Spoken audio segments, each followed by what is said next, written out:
नमस्कार, SBT news में आपका स्वागत है। पेश है 20 दिसंबर मंगलवार दोपहर 1:15 राजस्थान की 15 बड़ी खबरें।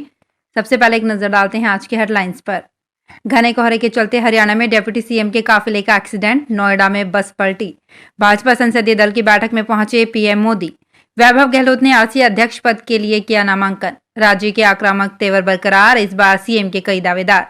और कोहरे के कारण बस कंटेनर में टकराई। और अब खबरें विस्तार से। घने कोहरे के चलते दिल्ली, पंजाब, हरियाणा, उत्तर प्रदेश और बिहार में मंगलवार सुबह विजिबिलिटी बेहद कम रही। मौसम विभाग ने कहा कि आने वाले कुछ दिन इन राज्यों में काफी घना कोहरा छाए रहने की संभावना है। कोहरे के चलते हरियाणा में डिप्टी सीएम दुष्यंत चौटाला के काफिले का एक्सीडेंट हो गया। संसद के शीतकालीन सत्र से पहले आज भाजपा की संसदीय दल की मीटिंग हुई। इसके लिए प्रधानमंत्री नरेंद्र मोदी, गृह मंत्री अमित शाह और रक्षा मंत्री राजनाथ सिंह पहुंचे। मीटिंग में संसद में चल रही कार्यवाही पर चर्चा हुई। इससे पहले 14 दिसंबर को भाजपा की बैठक में पीएम मोदी के लिए लगातार 3 मिनट तक तालियां बजी थी। ये स्वागत गुजरात में जीत के लिए किया गया था। इधर संसद परिसर में आज सभी सांसदों के लंच की व्यवस्था केंद्रीय कृषि मंत्री नरेंद्र सिंह तोमर ने की है। आगामी 24 दिसंबर को राजस्थान क्रिकेट एसोसिएशन के चुनाव हैं। इसके लिए आज वैभव गहलोत ने अध्यक्ष पद के लिए नामांकन भरा।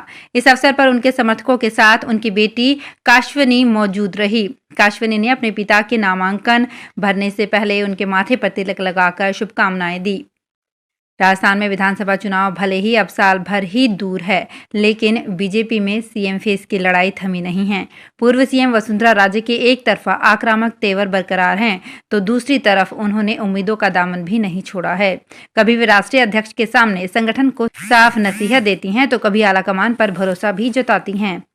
राज्य प्रदेश संगठन को पोस्टरों से बाहर निकलकर जनता के दिलों में जगह बनाने का 2 टूक संदेश देने में भी नहीं चूकती। चुनाव से पहले ही आधा दर्जन नेता सीएम पद की दौड़ में बने हुए हैं। उत्तर प्रदेश में गौतम बुद्ध नगर के दनकौर इलाके में मंगलवार सुबह घने कोहरे के कारण एक बस और कंटेनर की टक्कर हो गई। हादसे में एक व्यक्ति की मौत हो गई और कम से कम 10 लोग घायल हो गए। सभी घायलों को अस्पताल ले जाया गया। पुलिस ने बताया कि हादसे के समय बस में 60 यात्री सवार थे। सवाई माधोपुर जिले के रणथंभौर में फिलहाल winter vacation, Christmas, new year के चलते रणथंभौर में रौनक छाई हुई है। वीकेंड पर यहां बड़ी संख्या में देसी विदेशी पर्यटक पहुंच रहे हैं।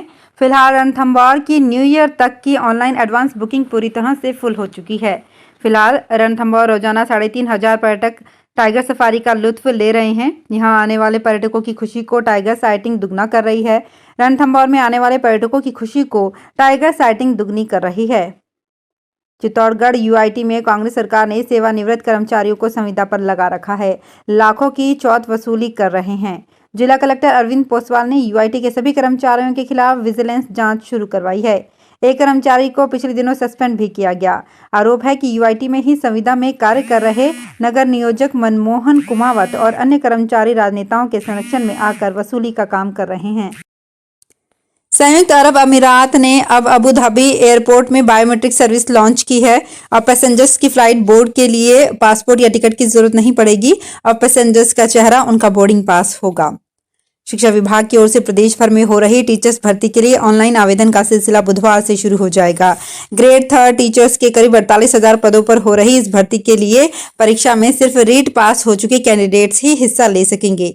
खास बात यह है कि भर्ती परीक्षा के बाद चयनित कैंडिडेट्स को उनकी मेरिट के आधार पर जिला आवंटित किया जाएगा। अगर मेरिट में टॉप पर है तो इच्छा अनुसार जिला आवंटित किया जाएगा, जबकि कम मार्क्स वाले कैंडिडेट्स को प्रदेश के डाक जोन वाले जिलों में नौकरी करनी होगी। राष्ट्रीय खाद्य सुरक्षा योजना में गरीबों को मिलने वाले अनाज को सरकारी कर्मचारी ही डकार गए। मामले का खुलासा होने के बाद जयपुर जिले में अनुचित तरीके से गेहूं उठाने वाले 2,567 कार्मिकों से वसूली की जाएगी। कर्मचारियों ने 5 साल में 2 रुपए किलो में गरीबों को मिलने वाला 45 लाख किलो गेहूं उठा लिया।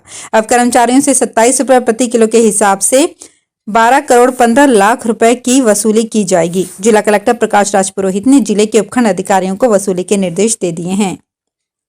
नए साल में व्रत त्योहारों की शुरुआत 2 जनवरी को पुत्रदा एकादशी के साथ होगी। 3 वर्ष बाद अधिक मास आने के कारण इस बार 24 के स्थान पर कुल 26 एकादशी व्रत रहेंगे। इस नव संवत्सर वर्ष में अधिक मास सहित कुल 13 महीने होंगे। तिथियों के फेर के चलते अधिक मास के बाद आने वाले सभी प्रमुख त्योहार पर्व 10-15 दिन की देरी से आएंगे। शास्त्रों के अनुसार अधिक मास में भगवान शिव विष्णु की पूजा अर्चना का विशेष महत्व है। जेडीए इकोलॉजिकल जोन में प्रस्तावित ग्रीन सिटी प्रोजेक्ट को जल्द ही धरातल पर उतारेगा। जोन 10 में उत्तरी रिंग रोड के दोनों तरफ 11 गांवों की 24 वर्ग किलोमीटर एरिया में ग्रीन सिटी डेवलप की जाएगी। ग्रीन सिटी डेवलप करने के लिए नियम कायदे और सड़क नेटवर्क का प्लान तैयार कर लिया गया है। अगले 3 महीने में ग्रीन सिटी प्रोजेक्ट की लॉन्चिंग की जाएगी। ये योजना आगरा रोड के उत्तर में रिजर्व इकोलॉजिकल जोन में विकसित होगा। ग्रीन सिटी में प्राइवेट डेवलप खातेदारी जमीन परियोजनाएं लाई जाएंगी।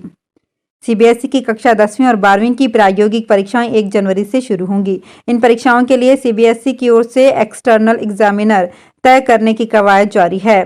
सीबीएसई की ओर से 15 फरवरी तक प्रायोगिक परीक्षाएं ली जाएंगी। सीबीएसई अजमेर रीजन की ओर से राजस्थान और गुजरात के 1972 स्कूलों में प्रायोगिक परीक्षाएं आयोजित होंगी। रीजनल ऑफिस में इस परीक्षा के लिए तैयारियां की जा रही है। बीकानेर में घरों तक पाइपलाइन से गैस पहुंचाने, गाड़ियों के लिए सीएनजी स्टेशन खोलने और इंडस्ट्री के लिए गैस मुहैया करवाने की प्रक्रिया शुरू हो गई है। इसमें सबसे पहले मार्च तक 2 सीएनजी रिफिलिंग सेंटर चालू किए जाएंगे। इनमें से एक महालक्ष्मी फिलिंग स्टेशन का चयन हुआ है, वहीं दूसरा भी हिंदुस्तान पेट्रोलियम का पहले से चल रहा पंप है। सरकार ने बीकानेर में गैस पाइपलाइन बिछवाने के लिए अधिकृत कंपनी को जल्द काम शुरू करने को कहा है।